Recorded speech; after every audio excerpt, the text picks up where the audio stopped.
Wala ako ginbata nga bulag. Pero, biskan sang una, may ara nga simbolo nga malain sa akong mga mata.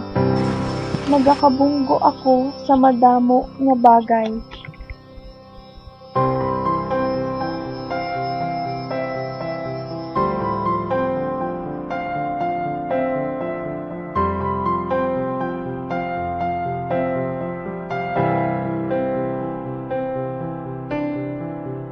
Pero sa nagkaedad ako, sang 13 anyos, nadula na gid sa husto ang akon panulukan.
Di ba birthday ni Malis ko? Birthday, Molly! Happy birthday, Molly! Birthday, happy birthday! Happy birthday, Molly! Ano plano? Tatagabawan to sa, di ba din? Oo. Nagka-14 ako sa panahon sang amon trip. Kag ang akon mga roommates nagrumisa nga pagwapangan pagid ako nila. Ladies and gentlemen, ari na atong birthday celebrate!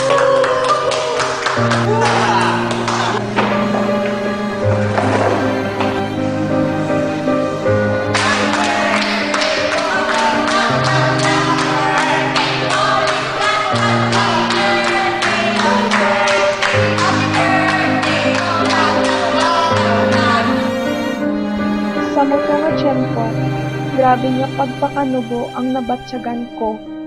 Nadulaan ako sa kumpiyansa nga magtindog sa akon nga kaugalingon.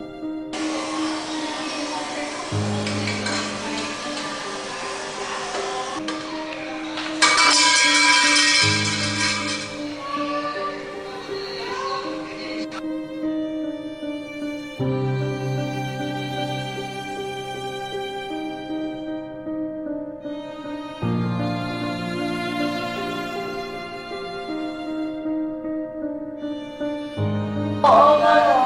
Hindi na sa akin.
Pa, gusto ko na magskwela, gusto ko na magbalik sa eskwelahan, kay gusto ko na magtuon liwat.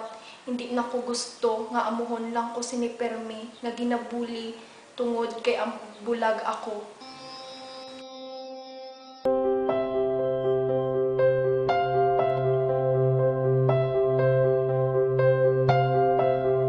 Amo ina ang akon maayo nga paagi sa pagkuha sang mga emosyon na hindi ko gusto sa akon kaugalingon. Nakabatsyag ako sang kalain tungod sa pagiging depress. Pero nareyalisa ko nga kinahanglan ko makabatsyag sang kasubo kag kaaking. Kinahanglan ko makabatsyag sang kasakit, sang pagkadula sang personalidad sa kung ano ako sang una. Sa hindi madugay nga paghisa liwat, sa muto ko narealisar nga wala ako ginansaan tungod sa lain ako sa ila. Hindi sa kung ano akong pamayoon, kundi kung ano ang ara sa iban nga tawo nga wala sa akon. Amo ina ang rason na ako lang permi ang nakit-an nila.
Maskin damo ko abyan sa bag-o ko nga eskwelahan, ang paghisa sa akon wala man gyapon na untat. Amo ini ang adlaw-adlaw nga nagakatabog sa akon. Pero okay lang, may mga abyan man ako, kag dako man salig ko sa akon kaugalingon.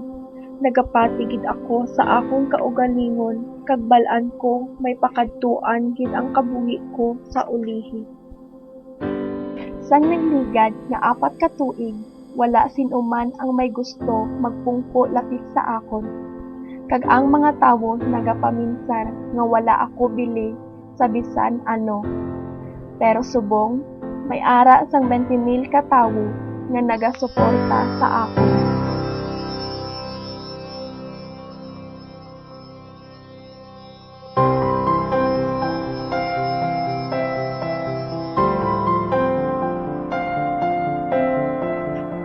Ginapabugal ko ang akon kaugalingon, kag kung paano ko ginbaton ang mga masakit nga nagahilitabo sa akon kabuhi.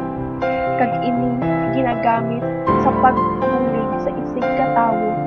Naging inspirasyon ako sa mga tawo nga ginahisaan, kag ang mga tawo nga nagapanghisa. Kag nagapati ako sa isa ka rason para magbag-o ang batasan kag magpugong ang paghisa sa imo. Dapat may ara ka sang mahaba nga pasensya kag kumpiyansa sa imo kaugalingon.